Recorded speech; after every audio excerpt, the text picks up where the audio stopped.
Ya, kajian Tadabbur Surat Yusuf episode ke-7. Recording in progress. Kita akan masuk ke ayat ke-13 atau 14 ya. Dan ada yang bawa Quran. Minta semuanya deh, semua yang ada di sini yang di Zoom deh. Hamizan, Hafiz, Hawari dan lain-lain ada Quran terjemah, sok bawa dulu. Yang di Zoom semuanya, termasuk yang off cam juga, bawa dulu Quran terjemahannya. Ali coba cek ada nggak di situ atau di kamera Quran yang ada terjemahannya. Kenapa nyuruh kayak gini? Saya mau udah hafal surat Yusuf. Wes, Masya Allah. Luar biasa. Pingin kalian lebih banyak interaksi dengan Qurannya dan lebih maksimal. Lebih ada mantau lagi, ngeliat lagi. Kan gak semua kalian paham bahasa Arab dengan baik kan? Ya, kita walaupun belum paham bahasa Arab dengan baik, andelin terjemah tuh udah lumayan. Walaupun terjemahan itu nggak bisa maksimal, ya, tapi setidaknya itu ngebantulah 70% ya untuk kita memahami buat orang yang non Arab. Maka ingin kalian berusaha untuk lebih dalam lagi. Nanti pas nerangin tuh kalian sambil baca juga gitu loh. Ya, biar lebih ngeh, biar koneksi kita lebih dalam. Baik, kita open dulu. Dan sebelum open, ingin sedikit klarifikasi dulu. Pekan lalu nyebutin tentang guru Ariza yang melakukan fahisyah. Ralat guru Ariza melakukan fahisyah atas tuduhan dari gurunya lagi. Ya, atas tuduhan dari gurunya lagi. Jadi nggak bisa memastikan. Kenapa? Karena kalau teman kita ngelakuin zina dan kita ngelihat langsung dengan mata kepala kita, dia zina. Itu kalau kita lapor, yang dihukum malah kita. Karena dalam Islam, hukuman bagi pezina itu baru boleh ditetapkan kalau yang ngelihat adalah 4 orang yang soleh. Jadi kalau cuma 1 orang yang ngelihat, terus 1 orang saksi ini lapor ke hakim syar'i, maka malah yang 1 orang ini yang justru dihukum 80 kali pecut. Nah, jadi yang maksud kemarin adalah guru Ariza melakukan fahisyah, dosa zina dan sejenisnya berdasarkan tuduhan dari gurunya lagi. Sedangkan gurunya lagi itu yang melakukan tuduhan tersebut, rasa bukan orang yang pantas diterima beritanya. Kenapa? Karena upload statusnya adalah maksiat, bahkan yang puncaknya kekafiran pun dia post. Istizabiddin pun dia post. Padahal dia adalah salah satu mahasiswa terbaik dari universitas terbaik Islam yang ada di Jaksel. Ngerti? Maksudnya kampus apa? Kampus yang luar biasa itu loh. Kampus yang ajaran agama Islamnya tuh murni banget, tapi dia sombong dengan kecerdasannya dan dia pun keluar dengan alasan ilmu di sini terlalu cetek kata dia. Setelah dia keluar justru yang dia post adalah kekafiran. Sehari-harinya itu yang dia post. Mana mungkin bisa nerima berita dari orang yang fasik seperti ini, yang begitu mudahnya melakukan ngepost kekafiran, istizabiddin, tanpa mengingkari malah ikut-ikutan ketawa. Allahu Akbar. Jadi itu klarifikasi yang penting. Takut dapat dosa itu menyebarkan berita fahisyah ya. Jadi perlu klarifikasi. Baik, kita mulai kajiannya ya. Bismillahirrahmanirrahim. Ala Rasulillah. Innal hamdalillahi nahmaduhu wa nasta'inuhu wa nastaghfiruh. Sungguh segala puja dan puji hanya milik Allah. Kita puji Dia, kita mohon pertolongan dan ampunannya. Wa na'udzu billahi min syururi anfusina wa min sayyiati a'malina. Kita mohon perlindungan kepada Allah dari keburukan diri kita dan keburukan amal perbuatan kita. May yahdihillahu fala mudhillalah. Barang siapa yang Allah beri hidayah, tak akan ada seorang pun yang bisa menyesatkan. Wa may yudlil fala hadiyalah. Dan barang siapa yang Allah sesatkan, tak akan ada seorang pun yang bisa memberi petunjuk. Asyhadu an la ilaha illallah. Aku bersaksi tiada Tuhan yang berhak disembah dengan benar kecuali Allah. Wa asyhadu anna Muhammadan abduhu wa rasuluh. Dan aku pun bersaksi bahwasanya Muhammad adalah hamba dan rasulnya. Amma ba'd. Allahumma salli wa sallim ala Muhammad wa ala ali Muhammad. Berharap kalian yang gak hadir langsung di rumah ini, terutama yang di Zoom, karena yang di Zoom mayoritasnya adalah murid-murid dekat kalian bikin catatan atas kajian ini semampu kalian. Itu untuk kebaikan kalian sendiri. Nggak ingin ada dari kalian, terutama yang off cam, ketiduran. Itu benar-benar nggak beradab banget. Buat kalian yang udah males nggak langsung hadir ke sini, kemudian malah nggak nyatet, akhirnya lupa. Kalau misalnya kalian nggak nyatet, berbaik sangka kalau kalian adalah orang yang hafalannya kayak Imam Bukhari, Masya Allah ya. Makanya kalian nggak nyatet. Tapi berharap kalian emang benar-benar bisa maksimal ngedengerin kajian ini. Kajian malam hari ini mau gimana sih, A? AA akan mereview dari ayat pertama, tapi versi yang lebih singkat. Tapi A berharap yang lebih singkat ini tetap dalam. Kita udah sampai ayat ke-14 pembahasannya, ya. Tapi kita akan nge-review lagi, ngulang lagi dari ayat awal, dan A berharap pengulangan ini lebih dalam, lebih bisa nyentuh hati kita, dan kita jadi semakin bertakwa dengannya. Baik, kita mulai ya. A mau baca dulu ayat-ayatnya. Sabar di 2 menitan ini, A mau baca 2-3 menit ya. Alif lam ra. Maaf. A'udzubillahi minasyaitonirrajim. Bismillahirrahmanirrahim. Alif lam ra. Tilka ayatul kitabil mubin. Inna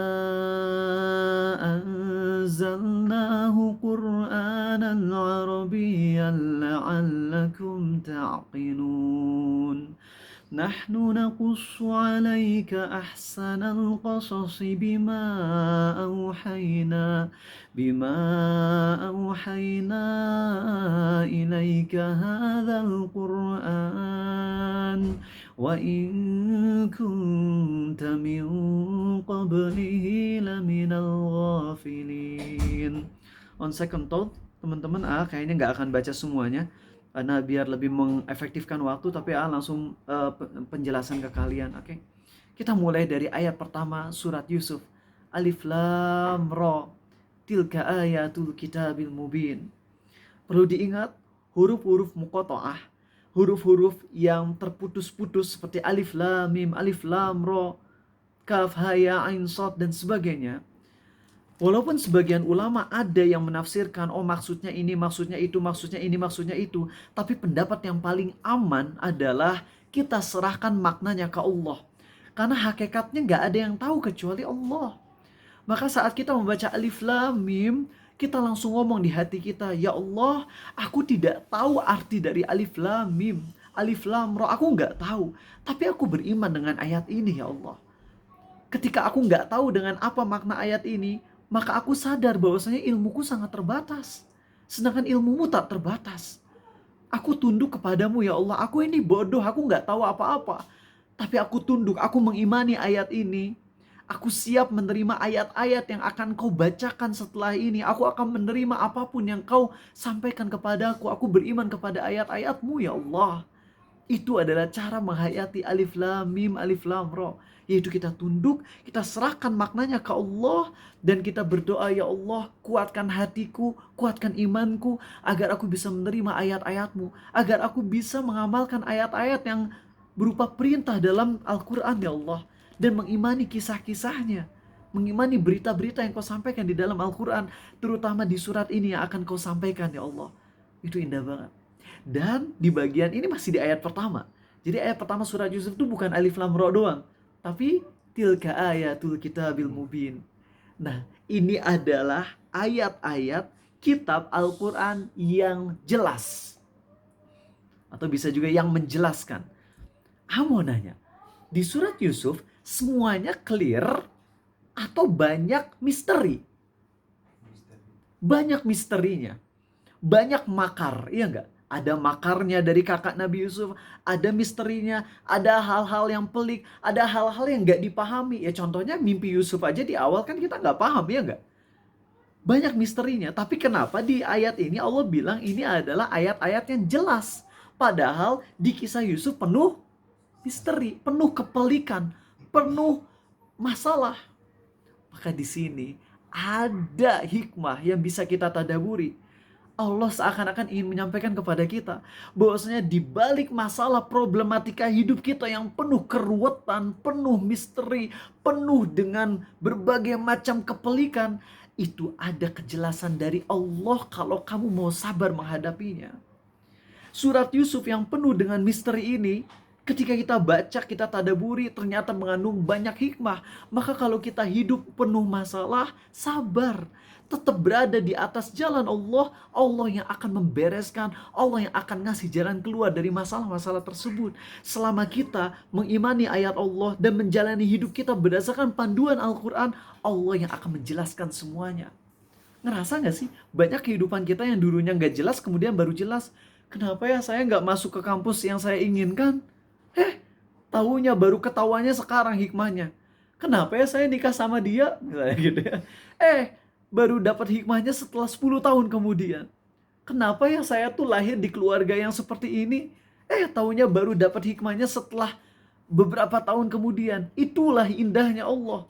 Di dalam hidup kita penuh masalah, penuh problem. Tapi kalau kita tetap mengimani firman Allah, kita menjalani hidup berdasarkan firman Allah, Allah yang akan membereskan semuanya. Allah yang akan menjelaskan semuanya. Ya kalau nggak di dunia, di akhirat nanti Allah akan menjelaskannya. Paham nggak? Itu ayat pertama loh. Baru ayat pertama doang, kita udah dibuka hati kita untuk memahami bahwasanya hidup kita kompleks, penuh masalah, penuh hal yang nggak kita inginkan. Tapi tenang, Allah yang akan menjelaskan semuanya kok. Luar biasa banget. Itu dari ayat pertama. Sekarang kita masuk ke ayat kedua. Inna anzalnahu Qur'anan Arabiyyan la'allakum ta'qilun. Sesungguhnya kami menurunkan Quran berupa Al-Quran dalam bahasa Arab agar kalian memahaminya. Baik, di sini teman-teman udah jelaskan panjang lebar tentang hikmahnya Allah turunkan Quran dalam bahasa Arab, dan nggak akan ulangin lagi. Silahkan bisa tonton di episode ke-1 Tadabbur Surat Yusuf yang ada di YouTube kayak Abu Takeru. Tapi Apin ngebahas di bagian la'allakum ta'qilun. Kalau di sini terjemahannya apa? La'allakum ta'qilun di mushaf kalian, agar kalian memahami ya. Memahami, ada yang memahami, ada yang mengerti. Sebenarnya kan kata tentang memahami, mengerti itu bisa tatafakkarun, tafakkarun, bisa ta'qilun dan sebagainya. Banyak kata yang bisa dipakai. Tapi di sini Allah gunakan kata ta'qilun. Apa kira-kira hikmah yang bisa kita ambil dari kata ini? Karena ingat ya, di Quran itu pemilihan huruf, pemilihan kata itu semuanya udah sempurna. Kenapa Allah pakai kata ta'qilun, gak tatafakkarun? Itu semua pasti ada hikmahnya. Kenapa Allah di ayat ini pakai kata wa, di ayat yang lain gak pakai kata wa? Padahal konteksnya masih mirip. Itu tuh pasti ada hikmahnya. Kenapa di sana pakai fa, di sini pakai wa? Itu tuh pasti ada maknanya. Pasti ada kedalaman yang bisa kita gali. Dan di sini Allah gunakan kata ta'qilun, bukan tatafakkarun. Kalau kalian tahu ya, asal katanya ta'qilun itu ta'akul ya, yaitu menggunakan akal untuk mengikat. Sekali lagi, apa arti dari ta'akul? Menggunakan akal untuk mengikat. Maka di sini pelajaran yang bisa kita ambil adalah Allah ingin kita ta'qilun, itu Allah ingin kita memahami, mengambil pelajaran ini dan mengikatnya. Bukan sekedar paham. Kalian paham nggak rumus Newton? Atau sekedar tahu nggak? Hukum Newton 3, aksi sama dengan negatif reaksi misalnya. Tapi ngikat nggak kehidupan kalian? Iya sih ada hukum Newton, tapi nggak dipikirin amat nih. Kalau saya mukul pintu, ya udah itu aja, nggak usah pas mukul pintu harus dihitung dulu berapa force-nya, aksi reaksinya, nggak perlu kan. Tapi kalau kita mempelajari Quran, kita tuh memahami dan itu diikat ke dalam kehidupan kita. Seakan-akan Allah ingin memberitahu bahwasanya ayat-ayat yang akan dibacakan setelah ini, itu semuanya mengandung hikmah dan pelajaran, tempel tuh ke hidup kita. Jadikan itu pelajaran buat hidup kita. Jangan sekedar buat paham aja, jangan sekedar buat tahu aja, tapi tempelin dalam hidup kita, ikat dalam hidup kita. Itu luar biasa. Itulah ayat kedua dari surat Yusuf. Masuk ke ayat ketiga. Nahnu naqussu 'alaika ahsanal qasasi bima أوحينا إليك هذا القرآن وإن كنت من قبله لمن الغافلين. Sesungguhnya kami menceritakan kepadamu wahai Muhammad kisah yang terbaik dengan mewahyukan Al-Quran ini kepadamu, dan sesungguhnya engkau sebelum itu termasuk orang yang tidak tahu. Ayat ini harus jadi basic buat kita. Kita harus tahu bahwasanya Nabi Muhammad SAW itu saat diturunkan surat Yusuf, beliau nggak tahu sama sekali tentang Nabi Yusuf. Karena yang tahu tentang kisah Yusuf itu adalah orang-orang Yahudi yang ada di Taurat di Perjanjian Lama. Sedangkan Nabi Muhammad SAW tahu nggak kitab Taurat Perjanjian Lama? Enggak, karena apa? Beliau nggak bisa baca tulis. Sehingga dari ayat ini aja udah bisa menepis tuduhan bahwasanya Muhammad itu mengkopi dari kitab sebelumnya. Nggak mungkin. Lagian kalau kita baca surat Yusuf versi di Perjanjian Lama, itu tuh datar. Cuman kayak kisah histori aja. Yusuf pergi ke sini, pergi ke situ, pergi ke sini, pergi ke situ. Sedangkan di Quran, kisah tentang Yusuf tuh lebih ke dari sisi psikologinya. Dari sisi puitis, indah, tadabur dari kisah-kisahnya, pelajaran pentingnya tuh diambil dari dialog sehari-harinya.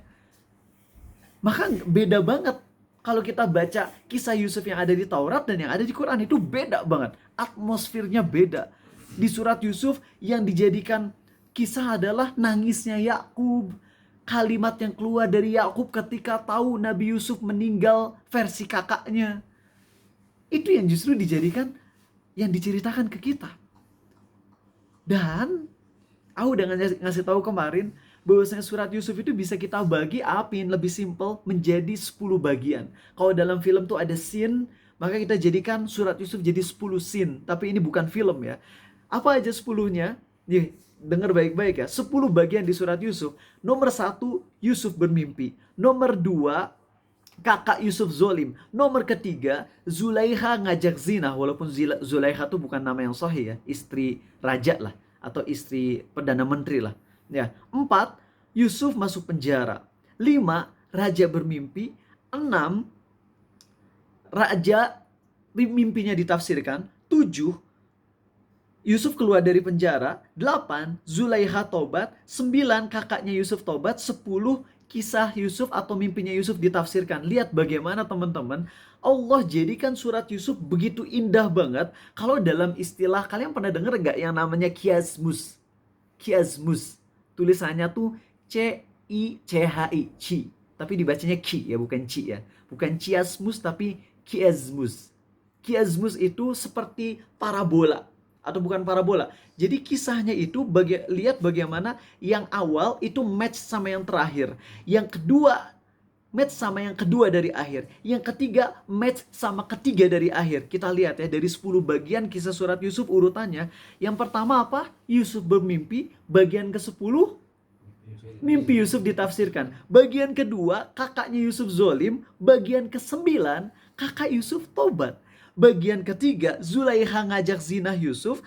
Bagian ke-8, Zulaikha tobat. Bagian ke-4, Yusuf masuk penjara. Bagian ke-7, Yusuf keluar dari penjara. Bagian ke-5, raja bermimpi. Bagian ke-6, mimpi raja ditafsirkan. Itu tuh indah banget. Dan ternyata yang seperti ini bukan cuma di surat Yusuf, ayat kursi juga. Coba kalau kalian mau tadaburi ayat kursi, bagaimana bagian kalimat awal itu match dengan bagian akhir. Allahu la ilaha illahu al-hayyul qayyum match sama wa huwal aliyyul azim. Kenapa? Karena al-hayyu ya, al-hayyu itu match sama al-ali, sedangkan al-qayyum match sama al-azim.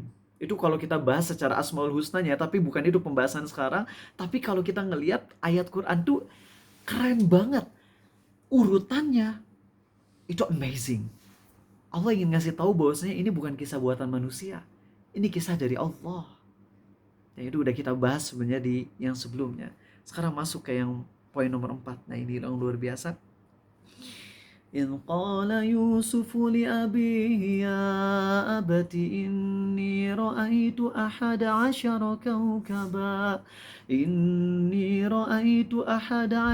كوكبا والشمس والقمر رأيتهم لي ساجدين.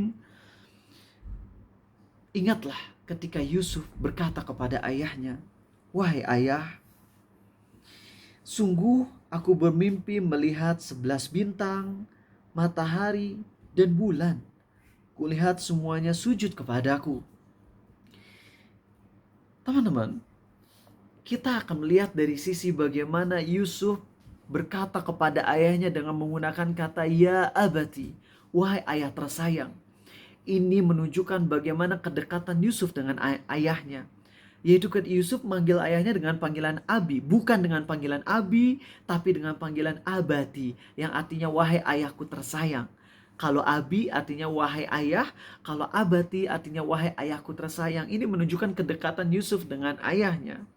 Dan pembahasan yang ingin saya tekankan adalah di mimpinya Nabi Yusuf. Ketika beliau bilang, ayah aku bermimpi ada 11 bintang, bulan dan matahari sujud kepadaku. Kenapa bintang menjadi representasi dari kakaknya Nabi Yusuf?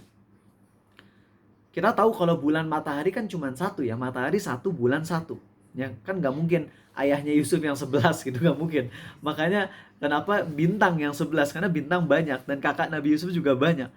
Itu jelas ya dari sisi logisnya. Tapi ada alasan lainnya, ada hikmah lainnya. Bintang itu kan jauh. Dan bintang pada bangsa Arab terdahulu bintang dijadikan sebagai alat petunjuk. Bahkan sampai sekarang pun iya. Sekarang pun kalau kita orang-orang seperti nelayan dan sebagainya menjadikan bintang sebagai alat petunjuk. Ya, kita tahu arah tuh dengan bintang. Nah, kakak-kakak manusia, kakak-kakak kita itu kan seharusnya jadi role model buat kita. Jadi petunjuk buat kita. Ya, dan kakak Nabi Yusuf juga harusnya jadi petunjuk buat Nabi Yusuf. Tapi dalam kisah ini, kenapa kakak Nabi Yusuf malah bintangnya itu jauh? Seakan-akan menggambarkan buat kita ini kakak-kakak yang harusnya jadi pembimbing dan dekat sama kita. Tapi ini jadi yang harusnya jadi pembimbing tapi malah jauh banget. Secara fisik mungkin dekat, tapi secara maknanya kok jauh banget nih dengan Nabi Yusuf. Berarti ada gambaran, ada isyarat bahwasanya kakak-kakaknya ini akan jadi jauh dari Nabi Yusuf kelak. Dalam waktu tertentu kakak-kakaknya akan menjauh. Cahaya-cahayanya yang harusnya menyilaukan malah jadi redup. Bimbingan dari kakaknya tuh hilang. Seseorang yang harusnya jadi pembimbing nanti malah mencelakakan. Dan ada hikmah lainnya juga. Kita tahu bulan bisa jatuh nggak? Enggak. Matahari bisa jatuh nggak? Kita nggak lagi ngomongin kiamat ya. Kalau kiamat jelas semuanya. Ya. Tapi kalau bintang bisa jatuh nggak? Bisa.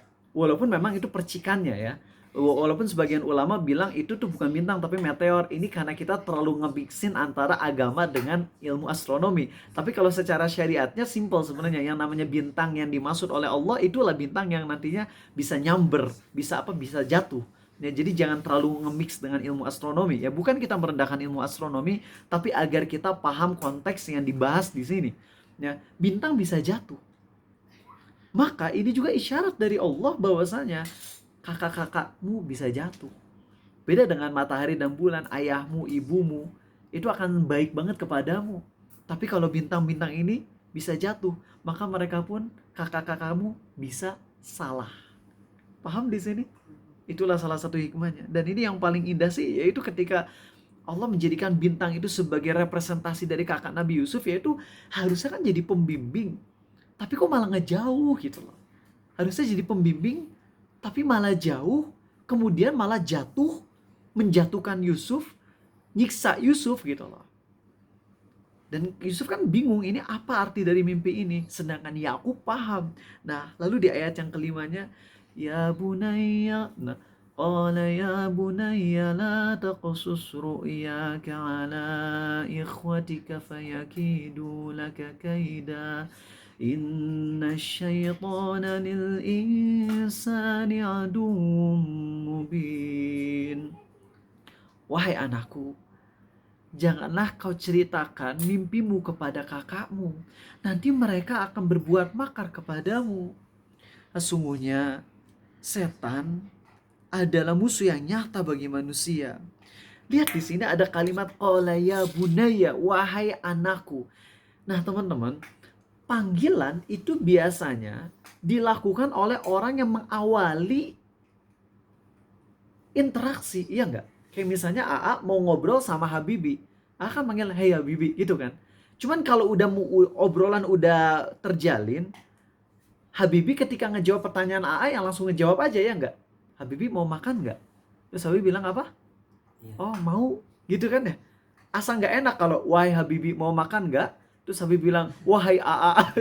Itu kan gak cocok kalimatnya, ya enggak? Tapi di sini Allah berfirman, qala ya bunayya. Padahal Nabi Yakub udah deket sama Yusuf. Kalau Nabi Yusuf bilang wahai ayah itu wajar ya nggak? Memulai dialog. Tapi kok di ayat ini, di ayat ke-5 ini, Nabi Yakub bilang qala ya bunayya, wahai anakku. Nah, panggilan wahai anakku di sini bukan manggil dari jarak jauh, udah deket tapi masih dipanggil. Kalau kita bisa gambarkan pakai gambaran kita bayangin, itu seakan-akan gini ya. Nabi Yusuf tuh ada di depan Nabi Yakub ya. Yusuf ada di depan Yakub. Terus habis itu Yakub merangkul wahai anakku. Paham nggak? Itu gambarannya. Padahal Nabi Yakub tuh bisa aja langsung ngomong, oh gitu mimpinya. Nina, aku sampaikan tafsirnya. Tapi Nabi Yakub bilang, qala ya bunayya, wahai anakku sayang. Maka ini Allah ngajarin ke kita sebagai ayah tuh harus gitu. Kalau ngobrol sama anak tuh ngobrol dengan penuh kasih sayang. Allah ngajarin kita adab untuk bagaimana berinteraksi dengan anak kita, terutama kalau mereka lagi curhat tentang masalah. Dan Allah juga ngajarin kita bagaimana untuk jadi ayah yang menjadi tempat curhat, bukan tempat ngejudge. Dan ini jadi pelajaran buat ayah harusnya. Betapa banyak anak-anak yang gak mau curhat kepada ayahnya. Instagram langsung pindah ke Zoom aja ya. Langsung close. Banyak ayah-ayah yang gak menjadi tempat curhat yang nyaman buat anak-anaknya. Banyak. Dan Allah ngajarin di sini untuk, wahai ayah jadi dong tempat yang aman, yang nyaman, sehingga anak tuh mau curhat gitu. Dan Nabi aku pun bilang, wahai anakku sayang. Itu ngajarin yang luar biasa banget, kelembutan. Kemudian di poin ini ada poin penting tambahan, yaitu Nabi Yakub bilang sesungguhnya setan adalah musuh yang nyata buatmu. Di sini Nabi Yakub tahu bahwasanya kakak-kakak Nabi Yusuf tuh wataknya nggak baik dan cenderung akan mencelakakan Yusuf. Tapi Nabi Yakub nggak ingin Yusuf membenci kakaknya. Karena itu Yakub belokkan. Yang asalnya musuhnya adalah kakaknya, dibelokkan kepada mana? Setan. Sehingga ya Yusuf tidak menjadi dendam kepada kakaknya. Yusuf jadi ingat bahwa kakaknya itu terganggu sama setan karena mereka dalam posisi lemah imannya, lalu setan menyulut api, akhirnya kebakar. Maka ingat wahai Yusuf, musuh utamamu adalah setan. Itulah yang harus kau jadikan musuh, bukan kakakmu. Kakakmu hanya tergelincir. Kakakmu lemah. Setan memanfaatkan kelemahan kakakmu untuk mencelakakanmu wahai Yusuf. Maka ingat musuh utamamu adalah setan. Jangan benci sama kakakmu. Lihat bagaimana kasih sayang Yakub ngajarin kita, dan kita sebagai parents jadi pelajaran buat kita apa? Kalau di antara kakak dan adik terjadi clash, jangan kemudian memperbesar clash tersebut dengan bilang kakakmu emang kayak gitu wataknya. Kakakmu itu buruk akhlaknya. Iya, sampaikan bahwasanya kakak itu buruk, tapi jangan lupa, nah kakakmu itu emang ya kurang baik wataknya, tapi ingat itu adalah perbuatan setan. Sabar dengan kakakmu bisa berubah nak. Adapun setan musuh yang utama. Coba kayak gitu. Ini kan pelajaran lagi buat kita untuk kita resapi. Dan keren banget Yakub, walaupun tahu kakak-kakaknya begitu, kakak-kakak Yusuf kayak gitu, tapi Yakub tetap menjaga agar keluarga usaha untuk tetap utuh, tidak memperkeruh masalah. Betapa banyak orang zaman sekarang yang ketika ada masalah di keluarga diperbesar. Kan ini jadi hidayah buat kita. Allah ngajarin dengan sangat lembut lewat kisah ini. Dan poin satu lagi tambahan adalah lihat bagaimana Nabi Yakub memperingatkan Yusuf tentang keburukan. Dan ini penting. Larangan itu penting untuk anak. Sekarang ada teori psikologi atau parenting barat yang bilang, kalian wahai orang tua jangan pernah bilang kepada anak jangan. Don't say to your children don't. Apa itu? Jangan pernah bilang kepada anak-anakmu jangan. Karena kalau udah dibilang jangan malah jadi makin penasaran. Enggak, di dalam Islam enggak kayak gitu. Don't say don't. Bukan, di dalam Islam enggak kayak gitu. Ajarkan anakmu, larang anakmu dengan keburukan. Larang agar mereka aware. Anak-anak kita kalau misalnya nggak diingatkan tentang keburukan, nanti mereka lemah, mereka kaget. Lihat aja orang-orang yang ada di pesantren misalnya, dan gak diperingatkan tentang keburukan, Ngiranya pesantren adalah tempat yang sangat islami. Akhirnya ketika masuk pesantren apa yang terjadi? Pelecehan banyak. Ketika anak tidak diingatkan, walaupun nggak menjelekkan pesantren, karena di luar pesantren juga lebih banyak. Cuman kalau pesantren dibumingkan, karena kan ya gimana nggak dibumingkan, pesantren kan harusnya jadi tempat belajar agama dan orang-orang yang baik. Tapi ketika banyak orang-orang yang malah terjadi pelecehan, ya akhirnya booming dong. Dan emang itu wajar. Kalau preman ngerampok, kita ngerti. Tapi kalau ustadz ngerampok, kan itu aneh banget. Yang dari sini ke bawah dikit wajar, tapi kalau yang dari sono ke bawah ya jatuh banget, sehingga sangat wajar ketika orang-orang kaget. Nah makanya kita harus ingatkan anak kita tentang keburukan agar mereka aware. Jangan dibiarin mereka tuh nggak ngerti tentang kondisi sekitar kita, dan inilah yang dilakukan oleh Nabi Yakub. Tapi hebatnya Nabi Yakub gak berhenti di situ, karena kalau Nabi Yakub berhenti di situ, Yusuf akan ketakutan. Waduh, aku gimana nih? Aku bakalan kayak gini, aku bakalan celaka. Nah, Nabi Yakub gak berhenti pada ngingetin keburukan, tapi Nabi Yakub lanjutin dengan ngasih harapan di ayat selanjutnya. وَكَذَلِكَ يَجْتَبِيكَ رَبُّكَ وَيُعَلِّمُكَ مِنْ تَأْوِيلِ الْأَحَادِيثِ وَيُتِمُّ نِعْمَتَهُ عَلَيْكَ وَعَلَى آلِ يَعْقُوبَ كما أتمها على أبويك من قبل إبراهيم وإسحاق إن ربك عليم حكيم. Lihat keterjemahan ayat ini. Kalian peka nggak sama urutan yang nggak sesuai dengan logika kita? Coba ya, lihat ya.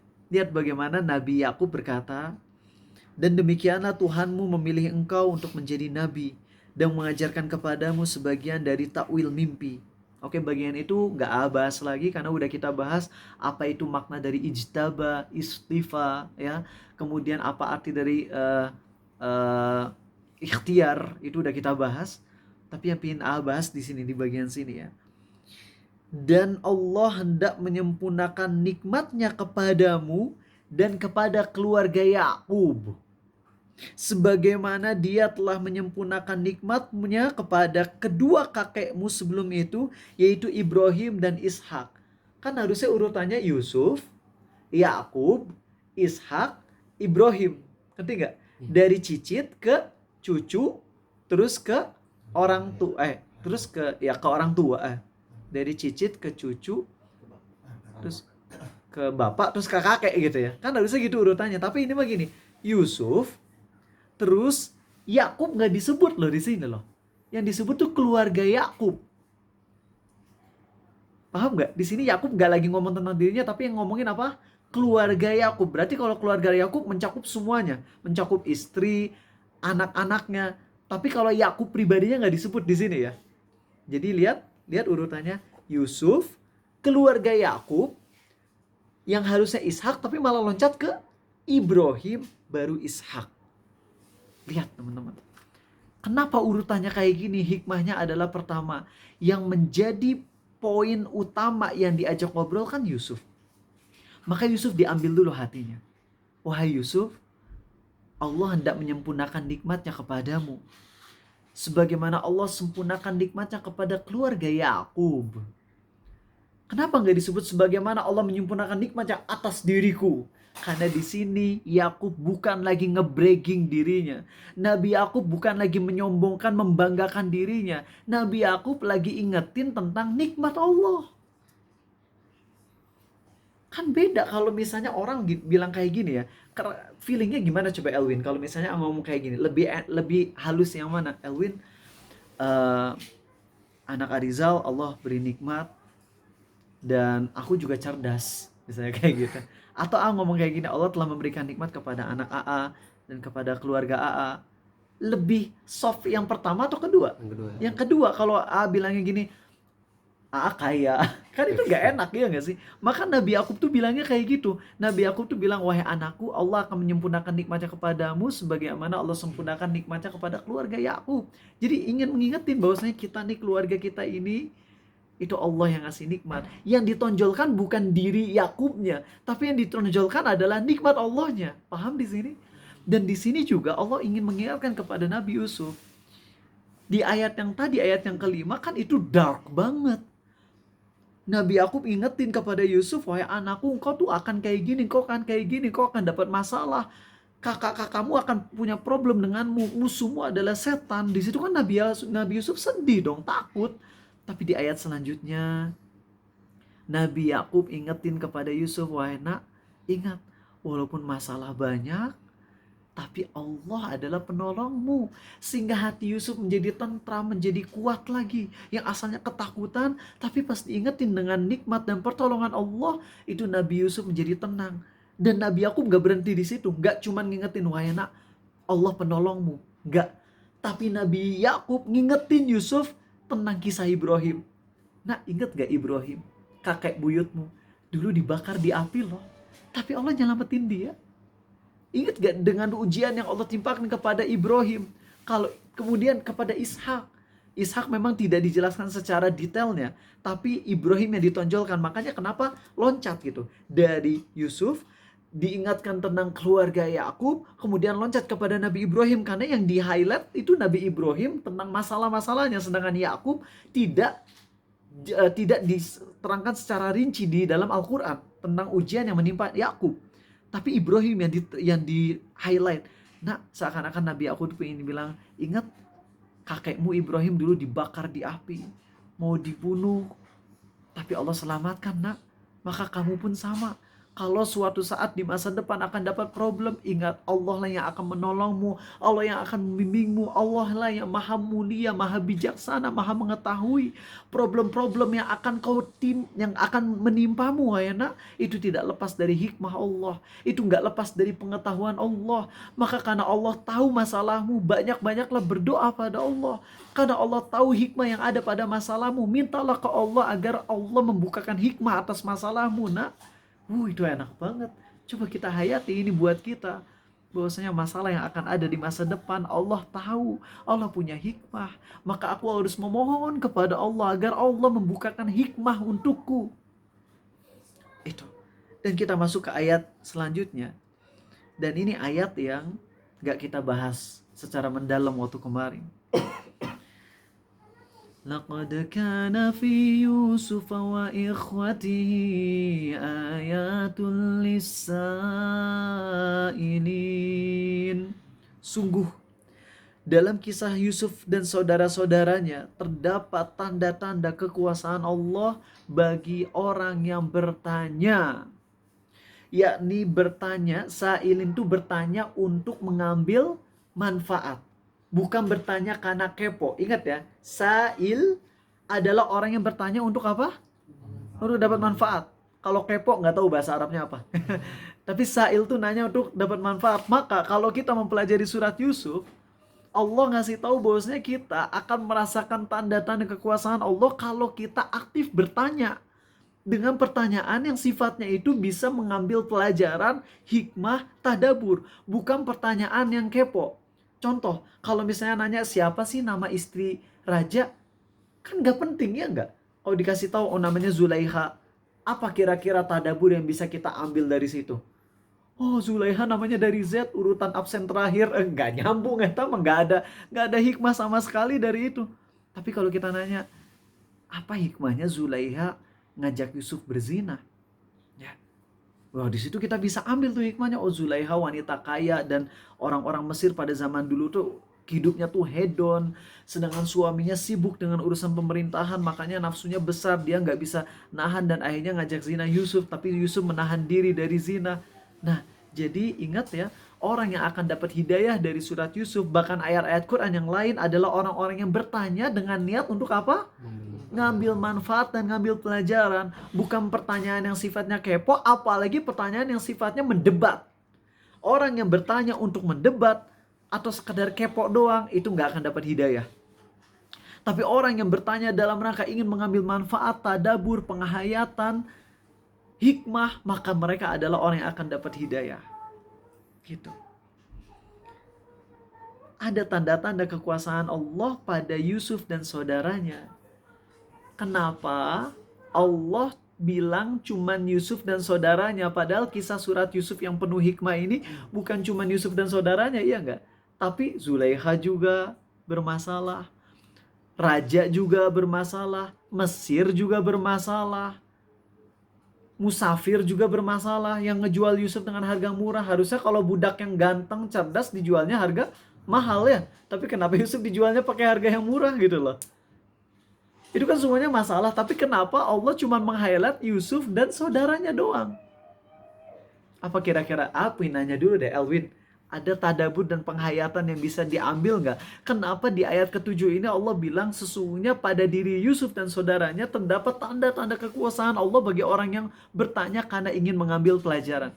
Kenapa Allah nggak nyebutin Zulaikha dan lain-lain? Kenapa nggak sesungguhnya pada kisah Yusuf dan Mesir, Yusuf dan raja, tapi Yusuf dan saudaranya kenapa? Mungkin karena itu pusat cerita dan itu yang nanti akhirnya jadi jawaban. Cuman di ayat ini kan belum tahu gitu. Itu kayak dikasih apa ya? Mungkin clue atau apa gitu. Oke, itu salah satunya ya. Karena gara-gara saudara Yusuf ini kan, akhirnya kisah-kisah selanjutnya itu terjadi. Iya nggak? Kalau kakak Nabi Yusuf nggak nyimpen di sumur, ya kisah-kisah selanjutnya nggak ada. Memang itu salah satu poinnya. Tapi ada poin yang lain yang kalian miss dan A belum bahas. Yaitu karena problem antara seseorang dengan saudaranya adalah problem universal yang hampir dirasakan oleh semua orang di dunia. Coba, apakah semua orang merasakan dilecehkan? Enggak. Pelecehan seksual itu terjadinya mungkin nggak nyampe 50% dari orang yang hidup di dunia, iya enggak? Tapi orang yang punya masalah sama saudaranya, kira-kira berapa persen? Orang yang punya masalah sama orang-orang terdekatnya, kira-kira berapa persen? Maka Allah jadikan Yusuf dan saudaranya yang di-highlight di sini. Karena orang-orang itu paling banyak masalah justru sama orang-orang terdekat biasanya. Karena orang yang paling dekat, biasanya makin dekat makin kurang ajar, iya enggak? Ketika kenal sama Elwin gak terlalu dekat, Elwin respect. Tapi ketika kenalnya udah dekat banget, mulai muncul benih-benih kurang ajarnya gitu dari Elwin deh. Dan itu terjadi. Makanya kenapa problem clash biasanya terjadi sama saudara, iya enggak? Problem biasanya datang dari orang-orang terdekat kita. Maka Allah ingin mengajarkan kepada kita, seakan-akan Allah bilang, wahai hamba-hambaku, orang-orang terdekat kalian itu justru adalah orang yang nantinya akan bikin problem dalam hidup kalian.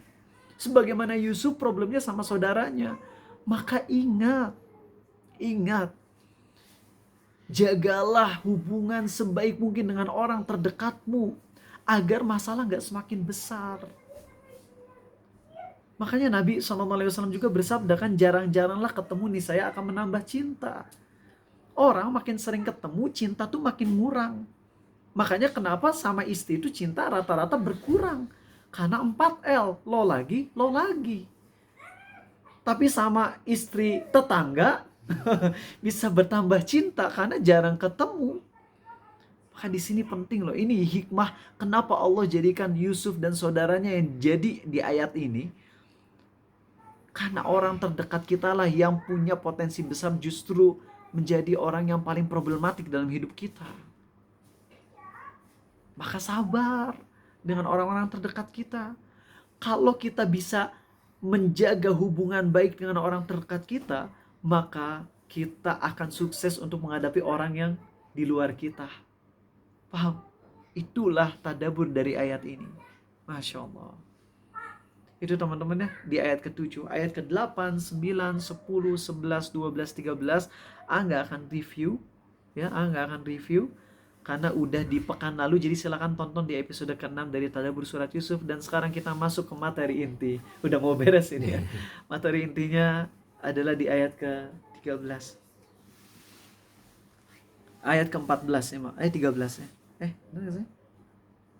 Iya, ayat ke-14 ya. Maaf tadi.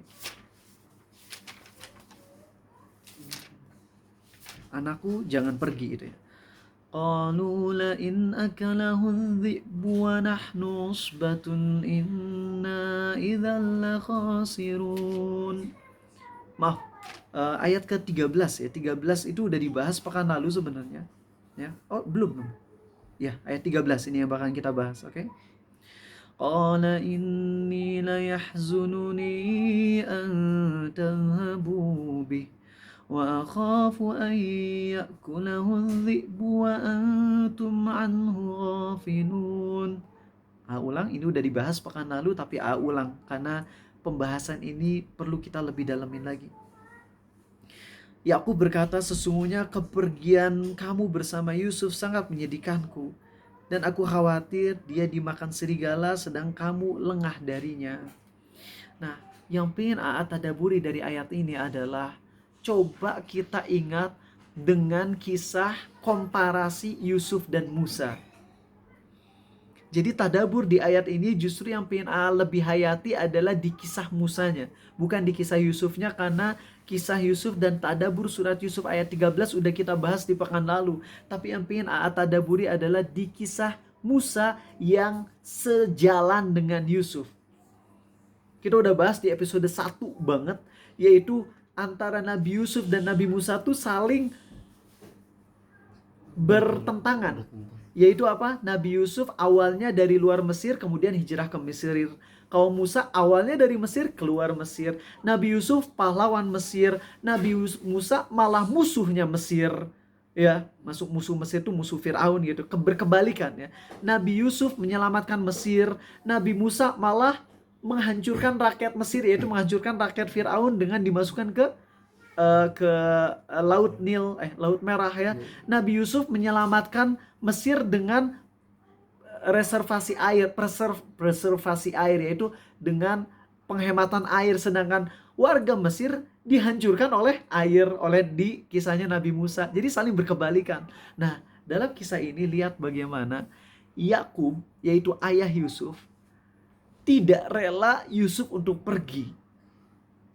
Tapi di kisah Nabi Musa, ibunya Nabi Musa rela melepas Musa, bukan cuma melepas doang, tapi melepasnya ke sungai. Ini di luar logika banget. Padahal secara logika ya, antara ayah dan ibu yang lebih susah ngelepas tuh siapa? Ibu. Kalau ayah mah ada anak mau merantau, sok nak, semangat, sukses, jangan lupa bagi hasil, misalnya gitu. Nanti gajinya bagi hasil 10% buat ayah. Tapi ibu kalau anak laki-lakinya pergi, itu nangisnya luar biasa. Meluk dulu, nak, maafin ibu atas kesalahan ibu selama ini, nak. Nanti kalau udah di luar kota jangan lupa video call dengan ibu ya, 2 hari sekali minimal. Wah, itu tuh susah. Sedangkan ayah tegar, tapi di kisah ini kebalik. Nabi Yakub justru malah susah melepas Yusuf, sedangkan Nabi Musa, ibunya, malah melepas Musa ke sungai. Apa yang bisa kita tadaburi dari sini sih? Feeling ibu, kecintaan ibu tuh sangat besar kepada anaknya. Tapi di kisah Nabi Musa, ibunya Nabi Musa tuh udah mendapatkan wahyu dari Allah, atau ilham yang lebih tepatnya ya. Karena sebagian ulama berpendapat ibunya Nabi Musa tuh nabi. Ya makanya kenapa bilang wahyu. Tapi kita ambil pendapat yang lebih tepat, yaitu ibunya Nabi Musa dapat ilham dari Allah untuk menghanyutkan Musa ke dalam sungai, membuang Musa ke dalam sungai, ke sungai. Yang sungai itu akan ngalir, yang kemungkinan kena batu, kemudian terjungkal itu Nabi Musa. Tapi karena itu udah perintah dari Allah, maka ibunya Nabi Musa bisa kuat. Maka pelajaran tadabur yang bisa kita ambil dari sini adalah keimanan bisa mengalahkan perasaan. Paham? Ini poin penting. Keimanan seseorang dan keinginannya untuk mengamalkan perintah Allah itu bisa mengalahkan feelingnya, bisa mengalahkan perasaannya. Kita ambil contoh. Ada orang yang udah sangat cinta banget dengan cewek yang cantik dan kesempatan untuk zina itu di depan mata. Tapi ketika dia tahu pelarangan dari Allah untuk berzina, dia rela untuk menghilangkan rasa tersebut. Dia lawan rasa tersebut. Padahal udah di depan mata tinggal zina, tapi dia lawan demi bisa patuh kepada Allah. Ada orang yang orang tuanya itu sangat jahat kepada anaknya. Si anak ini tuh bener-bener dizolimi sama ayah ibunya. Udah disakiti secara verbal abis-abisan. Tapi anak ini bisa menahan diri dari ngucapin kata-kata marah kepada orang tuanya. Kenapa? Karena dia tahu Allah nyuruh anak tersebut untuk tetap berbakti pada orang tuanya. Anak ini jangan teriak kepada orang tuanya. Anak ini untuk sabar atas perlakuan orang tuanya. Sekali lagi, firman Allah, keimanan terhadap firman Allah, keimanan, kekuatan, keinginan untuk taat kepada perintah Allah itu bisa mengalahkan perasaan, bahkan perasaan yang paling dalam yang ada di hati kita. Kalau kita lagi dimarahin sama orang, yang ingin kita lakukan apa sih? Marah balik, teriak, ya nggak sih? Tapi kenapa ada anak yang ketika dimarahin sama orang tuanya, dia tetap bisa diem, tunduk, karena dia beriman dengan firman Allah. Wala taqul lahuma uf. Jangan berkata uf kepada kedua orang tuamu. Kenapa Ammar bin Yasir? Kenapa Ammar, Sumayyah, yang mana pada saat itu disiksa habis-habisan oleh orang-orang kafir, tapi bisa dengan sejuknya mengatakan, aku beriman kepada Allah. Kenapa Bilal, yang pada saat itu diikat tangan lehernya, kemudian diseret sama anak-anak kecil, tapi Bilal tetap mengatakan ahad, ahad, ahad, ahad, ahad. Gak mau murtad tuh Bilal. Padahal perasaan pada saat itu yang ada adalah apa? Perasaan ingin lepas dari siksaan, ya enggak? Tapi itu enggak dia lakukan. Dia enggak ingin menggadaikan imannya. Dia tetap memilih untuk beriman walaupun disiksa habis-habisan. Walaupun Sumayyah akhirnya ditusuk dari kemaluan sampai tembus ke kepala. Walaupun Ammar sampai akhirnya digoreng di minyak panas sampai tubuhnya gosong habis. Karena keimanan itu akan mengalahkan perasaan. Itu Sumayyah, itu Ammar, rasa panasnya udah gak ketulungan. Rasa sakitnya udah gak ketulungan. Tapi iman mereka terhadap Allah, iman mereka terhadap surga yang Allah janjikan atas mereka, membuat siksaan-siksaan itu, membuat perasaan-perasaan itu jadi kayak gak ada apa-apanya. Dalam gak sih teman-teman dengan ayat ini? Kalau kita hayati, lihat bagaimana Yakub tidak bisa melepas Yusuf. Karena pada saat itu belum ada perintah dari Allah. Belum ada perintah dari Allah untuk melepas Yusuf. Maka Nabi Yakub dengan nalurinya gak ingin melepas Yusuf karena ingin menjaga Yusuf dari bahaya. Sedangkan ibunya Nabi Musa pada saat itu ada perintah dari Allah lewat ilham di hatinya. Maka perasaan tertinggi seorang ibu itu adalah ketika ibu punya anak bayi, itu udah gak ada lagi perasaan yang bisa mengalahkannya, gak ada. Makanya dalam hadis yang sahih Nabi SAW, ketika dalam hadis sahih Muslim, ada seorang tawanan wanita mencari-cari anaknya yang hilang. Tawanan wanita ini mencari di antara tentara-tentara, dicari kanan kiri, mana anakku, mana anakku, mana anakku. Ketika ketemu anaknya langsung dipeluk itu anaknya dengan penuh kasih sayang. Dan Nabi SAW ngelihat kejadian itu dan bersabda kepada para sahabat, mungkinkah ibu itu melemparkan anaknya ke dalam api? Dan para sahabat bilang, gak mungkin ya Rasulullah. Beliau bersabda SAW, Allah kepada hambanya lebih sayang daripada wanita itu kepada anaknya. Feeling orang tua kepada anak, terutama yang masih kecil, itu feeling terbesar, rasa sayang tertinggi. Tapi itu kalah kalau udah ada iman. Sekali lagi, tadabbur yang kita pelajari di malam hari ini adalah iman mengalahkan perasaan. Apapun perasaan yang ada di hati kita, kalau iman udah meresap di hati ini, bisa dilawan. Bisa dilawan. Apapun deh, ketika kita punya perasaan dorongan untuk maksiat, cancel gara-gara iman. Ketika kita ngerasa capek dengan kerjaan kita, tapi kita tahu ini adalah perintah dari Allah untuk nyari nafkah selama halal. Ya, selama kita nggak dizolimi sama pihak perusahaan, misalnya overtime, kalau itu lain cerita, itu kezoliman perusahaan. Tapi kalau kita misalnya nyupir, ngegojek, capek, lelah, halal, itu capek, tapi itu kalah. Rasa capeknya ketika kita ingat bahwasanya ini perintah Allah. Aku beriman dengan Allah. Aku ingin mengamalkan perintah-perintahnya, itu semua kalah, teman-teman. Baik, itu aja dari Arizal di malam hari ini. Kajiannya cuma 1 ayat tadabbur, tapi semoga bisa dalam. Kita belum move ke ayat selanjutnya ya. Mudah-mudahan nanti ayat ke-14, 15 kita bisa hayati. Dan pingin banget kalian tuh kalau udah itu tuh ulang lagi coba pembahasannya itu, denger lagi sampai kalian bisa nangis, syukur-syukur. Kalau sekarang kalian belum kesentuh, coba lagi, coba lagi, coba lagi, coba lagi. Justru bisa nangis tuh ketika persiapan materi. Amazed banget dengan tadabbur Quran ini. Tapi ketika menyampaikan mungkin nggak bisa sedalam ketika mempersiapkan materi. Padahal kan banyak orang-orang, terutama public speaker, yang ketika nyampain materi ingin dilebay-lebaykan supaya terlihat nangis gitu ya. Tapi justru ngerasa feeling Ariza lebih dalam justru ketika mempersiapkan ini. Dan itu justru yang terpenting kan. Yang terpenting itu bukan untuk membuat kalian kagum dengan ceramah Rizal. Yang paling penting itu bagaimana bisa menghayati ayat-ayat Allah.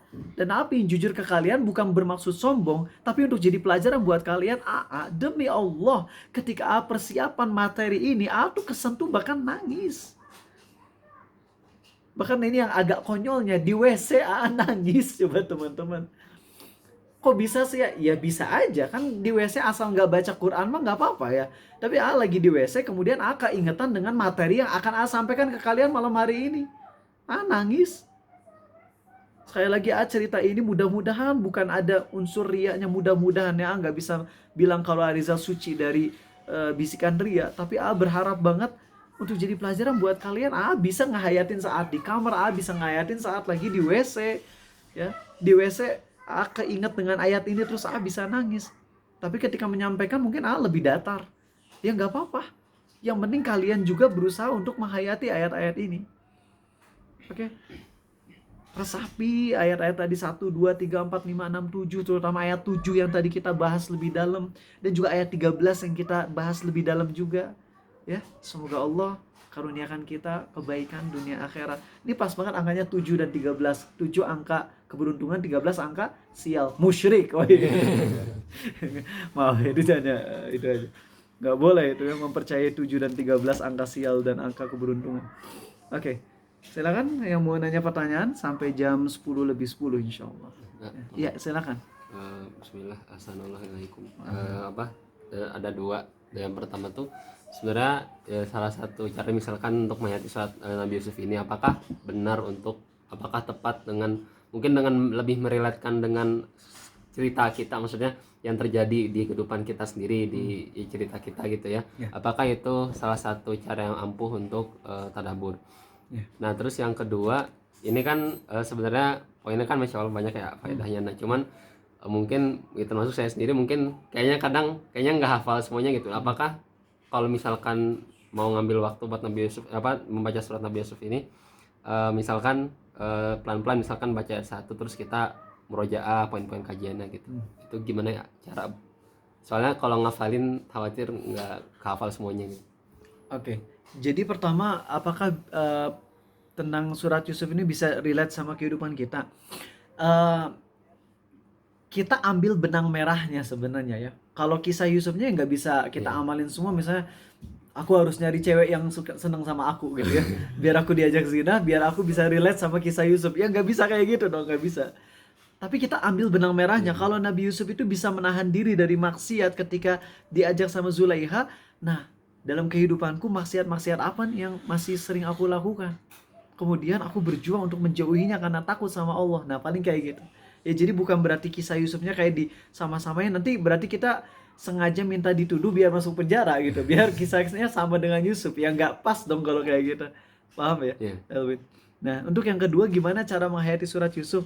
Emang beda-beda ya setiap orang. Tapi coba aja tadi yang sampaikan ya, kalian dengerin ulang. Misalnya dari tadi kan nyampein 7 ayat, potong tuh ayat pertama aja, misalnya 5 menit, lalu kita ulang-ulang. Terus kemudian kita hayati, tadi yang ayat pertama ya, yaitu kitab ini yang menjelaskan kehidupan kita ini penuh dengan keruwetan, tapi Allah yang akan menjelaskannya semuanya kalau kita tetap berada di atas track Allah gitu. Terus kita hayatin apa aja problem yang ada di hidupku yang ruwet. Ini dan ini. Aku berharap banget Allah akan menjelaskannya kepadaku, baik di dunia ini dengan dibukakan jalan keluarnya, atau di akhirat. Kalau di dunia ini belum beres, di akhirat aku pingin Allah membukakan untukku hikmahnya. Gak ada masalah kok kita pingin punya keinginan, ya Allah aku gak tahu nanti di akhirat aku pingin ini ya Allah. Ngomong aja ke Allah ya. Aku nggak tahu dengan hikmah kenapa aku diuji dengan ujian ini. Tapi aku sabar ya Allah. Cuman aku ingin banget di akhirat tahu dengan hikmah ini. Gitu. Kan nanti di akhirat kita tuh akan ngobrol. Kita akan ngobrol satu sama lain.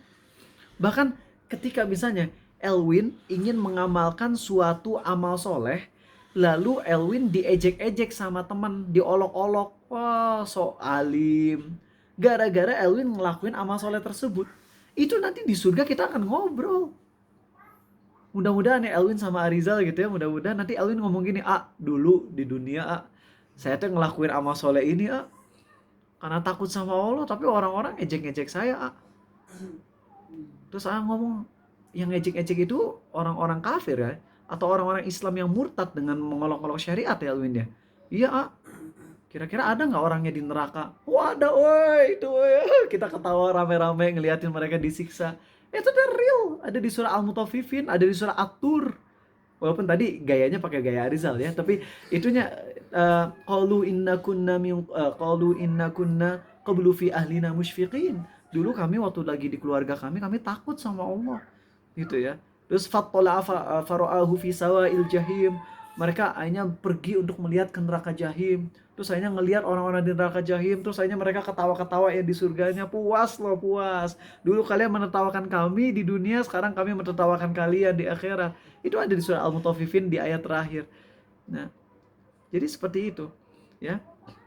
Jadi coba aja Elvin di satu ayat, hayati semoga Allah mudahkan. Ya. Oke, silakan. Sule. Izin bertanya. Boleh. Misal ketika kita melakukan amal soleh, nah ketika misalkan sholat duha nih ya, nah kita tuh udah sholat duha, kita tuh udah niat awalnya karena Allah, tapi di tengah-tengah tuh kita terbersit bahwa niat kita tuh pengen lihat orang lain, apakah termasuk ria juga gitu? Kalau misalnya niat awal kitanya benar-benar karena Allah, lalu kemudian kita terbersit ria, ya, maka itu tidak membatalkan amal kita, ya, tapi dilawan. Ya, tapi dilawan. Kalau kita biarkan riaknya di hati ini sampai kita beres sholat, maka sebagian ulama bilang amal kita jadi batal. Sebagian ulama berpendapat amal kita tetap diterima karena yang terhitung adalah yang awalnya, niat awalnya. Tapi pendapat yang lebih cenderung memilihnya adalah hal tersebut masih dimaafkan selama kita masih lawan, masih proses lawan. Walaupun sampai akhir bisikan rianya nggak hilang. Tapi selama kita nyadar ini salah dan kita lawan, maka amal tersebut tetap berpahala dan bahkan kita dapat pahala jihad karena udah melawan riya tersebut. Paham ya? Oke, seperti itu. Mohon maaf menanya di luar topik. Bentar, ada yang mau nanya tentang topik dulu nggak? Topik? Mau nanya tentang topik? Si Taufik ya. Oke. Ya deh tadi, jadi kita ambil pelajaran untuk ayat yang baru kita pelajari ini, yang didalemin lagi itu ayat yang ke-7 tadi ya. Ada pelajaran dari Yusuf dan saudaranya. Berarti itu tuh Allah ingin meng-highlight yang terjadi secara universal. Karena kalau ujian-ujian Yusuf yang lain tuh mungkin banyak orang yang nggak merasakan. Tapi ujian berupa clash dengan kakak, itu tuh sangat bisa terjadi. Kalau nunjuk orang kayak Genda pernah? Ya pernah banget dengan kakak pernah. Apalagi kakak sempat murtad dulu walaupun akhirnya masuk Islam lagi kan. Ya berarti sangat banyak banget yang terjadi clash dengan kakak tuh, sangat banyak. Jadi Allah meng-highlight itu. Dan ada pelajaran penting juga bahwasanya Allah ingin kita siap bahwa orang-orang yang terdekat dengan kita itu berpotensi besar justru menyakiti kita. Makanya itu pelajaran penting ya. Itu luar biasa banget dah. Ya, dan tadi ayat yang ke-13-nya yaitu tentang tadi ya, bahwa keimanan mengalahkan apa? Perasaan. Ya, keimanan mengalahkan perasaan. Baik, 5 menit lagi terakhir. Karena belum ada yang mau nanya. Baik. Yang mau nanya tuh langsung nanya coba ya, jangan Ustadz saya mau nanya, Ustadz mau nanya. Akhirnya terus ke atas, Ustadz saya mau nanya, gak ada pertanyaannya. Saya mau nanya. Ini siapa, Yuslam? Atau siapa? Ya. Iya betul. Oke, silakan Yuslam, boleh. Itu kenapa ya anak harus sabar hadapin orang tua yang zalim, padahal orang tua zalimnya itu tidak merasakan bersalah atas perlakuan kasar ke anaknya. Gimana? Maaf. Oh, ini maksud saya anak sudah berusaha sabar hadapin orang tua yang zalim. Tapi anaknya tuh nggak kuat secara mental, jujur. Itu ada yang depresi atau apa.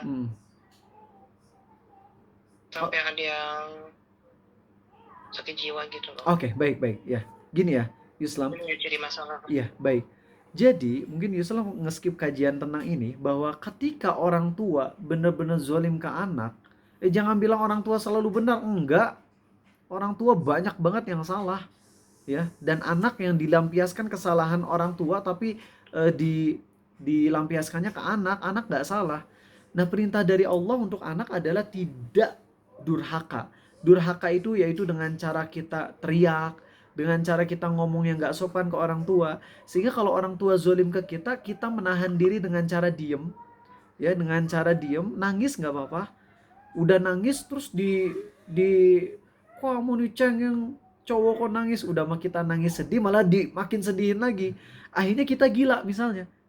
Bukan cuma depresi tapi bahkan sampai gila. Maka proses dari mulai orang tua marahin kita dan kita tetap sabar menahan diri dari teriak ke orang tua, dari ngucapin kata yang tidak diridhoi oleh orang tua, kita tetap diem, kita tetap nahan lisan kita, kecuali berbicara yang baik-baik. Maka proses detik-detik dimana kita dimarahin orang tua secara zolim, padahal kita nggak salah tapi dimarahin oleh orang tua, disitulah pahala. Terus gimana kalau sampai depresi? Depresinya dapat pahala besar banget dari Allah. Gimana kalau sampai gila? Gilanya itu jadi husnul khotimah buat dia. Karena ketika gila itu hitungannya udah kayak mati. Berarti kalau dia sampai depresi dan gila, tapi proses dari dimarahin orang tua sampai depresi, sampai gila, dia tetap menahan diri dari melakukan apa yang diharamkan oleh Allah. Secara spesifiknya adalah talk back, bicara balik dengan nada yang kasar. Kita nggak melakukan itu, maka detik-detik itu menjadi pahala jihad. Dan kalau dia gila berarti dia terhitung mati husnul khotimah, mati bahkan bisa jadi syahid, karena dia berada di atas jalan Allah, yaitu mengamalkan perintah Allah gitu. Jadi kalau kita ngamalin perintah Allah, apakah terjamin kita bakalan mentalnya jadi baik? Enggak. Ngamalin perintah Allah ada yang bikin mental kita mungkin sampai jadi depresi. Contohnya itu, menahan diri dari durhaka ke orang tua. Itu kalau ditahan bisa sakit banget dan akhirnya depresi. Jadi bukan berarti kalau kita taat kepada Allah, kita jadi mental health-nya jadi baik gitu ya. Kemudian kita jadi orang yang kayak kebal sama apapun. Enggak, belum tentu. Ngamalin perintah Allah ada yang bahkan bikin hati kita nyesek banget. Sampai akhirnya kita bahkan bisa gila ketika emang kondisinya kayak tadi ya. Ketika orang tua zolim banget, tapi prosesnya kan yang dihitung. Allah jadikan itu pahala jihad. Oke. Maaf saya pribadi malah nanya balik, soalnya gak enak banget lihat pertanyaan ini. Baik. Apa ini? Oke, baik. Ini pertanyaannya. Gimana sih kalau ngelihat pertanyaan personal teh? Pilih yang mananya? Kok di sini nggak ada? Nggak ada ya? Dalam kondisi apa? Oke. Apa hukumnya seorang muslim wudhu dengan air bekas baptisan? Maaf Ustadz, tidak ada niat bercanda karena ini bisa saja terjadi. Air bekas baptisan ini. Kalau ada orang dibaptis, ada misalnya orang dibaptis di kolam renang terus kita renang di situ ya. Nah, kalau ada air bekas baptisan, itu hukum airnya adalah, kalau kolam renang itu tetap suci dan mensucikan. Sehingga air baptisan itu bisa dipakai direbus terus diminum, mangga ya. Mau dipakai buat uduk, mangga. Mau dipakai buat cuci, buat cebok, mangga. Silakan. Apa salahnya gitu. Air baptisan tuh gak ada hukum sama sekali dari sisi syariatnya, kecuali ya itu air yang bekas dipakai orang lain ya. Kalau ada orang non muslim mandi, ya airnya tetap bisa kita pakai lagi buat nyiram tanaman. Bahkan kalau nggak jijik mah kita air bekas mandinya bisa kita rebus lagi terus kita minum, mangga. Nggak kemudian gara-gara minum air bekas baptisan kita jadi murtad gitu ya. Enggak lah, nggak kayak gitu konsepnya dong. Air bekas baptisan daripada dibuang mubazir, mending dipakai buat minum ternak kita. Yang nggak akan ternak kita jadi murtad gitu ya. Nggak ada konsep kayak gitu lah, nggak akan ya. Oke, baik, itu aja teman-teman. Terima kasih ya atas ngikutnya. Ini teh di TikTok tuh udah berapa ikut ya? Berapa ribu? Oh, dia totalin, cuman kan naik turun. Yang istiqomah mungkin cuman sekitar 100 ya. Oke, terima kasih. Dan berharap nih kalian nyatet poin-poinnya dan gak ketiduran selama off cam. Makasih ya Alvin, Hamizan, Hawari, Hafiz, Rashid Hafiz Rashid, maaf ya, Octavian, terima kasih, dan yang lain-lain. Kita sampai ketemu lagi di Jumat yang akan datang insyaallah. Subhanakallahumma wa bihamdik, maha suci Engkau ya Allah dan segala puji bagimu. Asyhadu an la ilaha illa anta, aku bersaksi tiada Tuhan yang berhak disembah selain Engkau. Astaghfiruka wa atubu ilaik, aku mohon ampunan padamu dan aku taubat padamu. Besok jangan lupa jam 5.30 pagi kita kajian fikih ya, di Zoom masih yang sama, karena itu cepet. TikTokers chat ke WhatsApp Arizal ya, di profil itu nomornya, chat, minta di save biar nggak kelupaan tentang materi, reminder buat besok kajian Zoom, karena kalau besok nggak akan ada live TikTok ya pagi. Assalamualaikum warahmatullahi wabarakatuh.